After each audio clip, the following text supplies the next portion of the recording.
December 15th, the world will open up. The heavens will open up for So the they NBA say. trademark.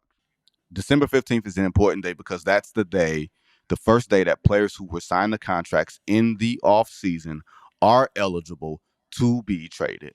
That's why you haven't seen much activity to start the season. December 15th is usually the first day for business where teams can really get down. Well, I guess we can start with the Lakers.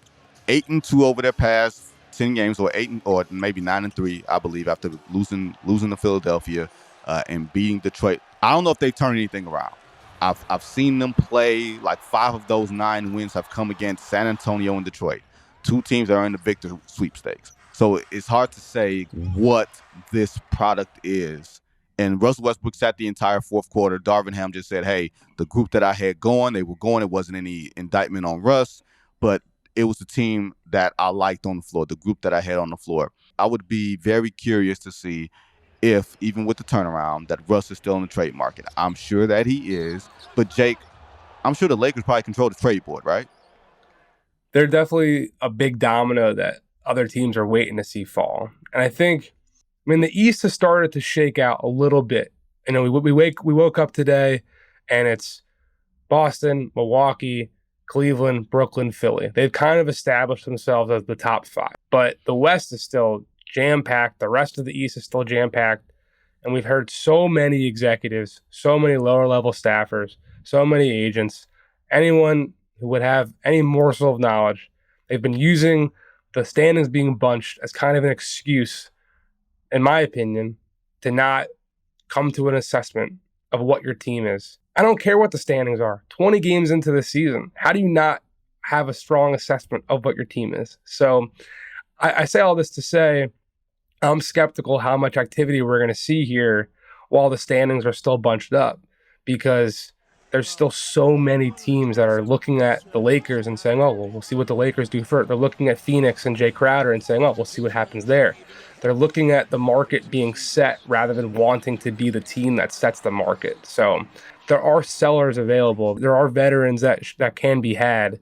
It's just going to be a matter of what team actually has the gall to just go out and do it, man. I really think that's what this is going to, how this trade season is going to get started.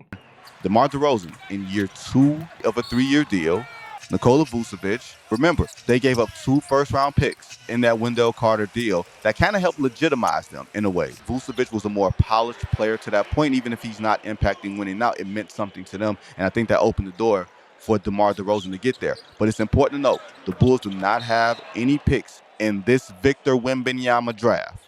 I wouldn't be shocked if the Bulls were out there a little bit more in the trade market, especially if they keep sputtering. Are the Bulls the most likely team to break things up with valuable-ish pieces, with veteran pieces, with pieces that make a lot of money, playoff-proven pieces that can go somewhere, anywhere to help augment another team that's a little bit in the muck right now? They're absolutely a team that is teetering on that edge, that rival front offices, teams that want to buy. They have whiteboards in their offices, and they are pulling up potential scenarios that could come, maybe not now, but before February 9th. And Chicago is for sure one of those teams that others are looking at and hoping, honestly, because it helps those buyers if there's more sellers in the market, right? So the Lakers are definitely throwing a ton of internal ideas up on their whiteboards and kicking thoughts around and seeing what, maybe they think they'll be able to get. The Zach Lavine portion of it all is probably a lot more intriguing to the Lakers than a DeMar DeRozan, Nikola Vucevic package. I'll say that. I don't know how likely that will be, but we'll say this too.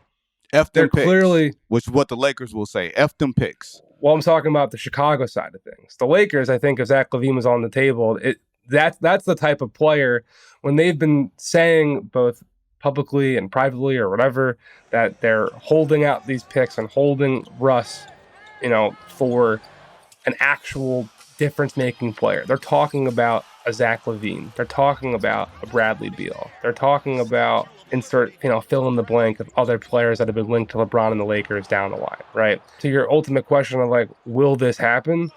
I think Chicago's going to wait, because I do think there are people there who genuinely think that Lonzo could come around in January and solve this thing.